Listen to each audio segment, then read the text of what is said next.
Hello humans, আজকে চলে গেলাম রাস্তায় গিয়ে দেখি একজন ইন্ডিয়াস গট ট্যালেন্টে চান্স না পাওয়ায় নিজেই রাস্তায় ট্যালেন্ট দেখাচ্ছে নিজে।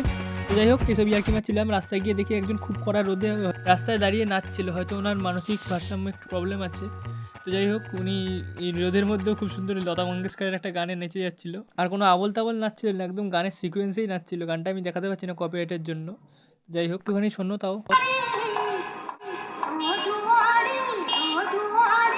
তারপর আমি চলে যাই মাছ দেখতে, গিয়ে দেখি অনেকগুলো গোলফিশ। তো দোকানদার বলে কি নেবে, আমি বললাম আমি যে কিছু নেবো না, আমি আসলে দেখতে এসেছি। আমি এরকম আমার ভালো লাগে খুব, মানে অ্যাকোরিয়ামের দোকানে চলে যাই, মাছের দোকানে চলে যাই, হাটে গিয়ে।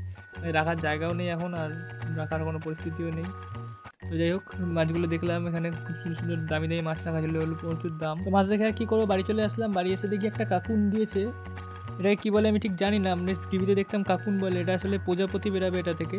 তো এটা দেখবো কয়দিন পরে কীভাবে প্রজাপতিটা বেরায়, তোমাদেরও দেখাবো। ততক্ষণের জন্য টাটা।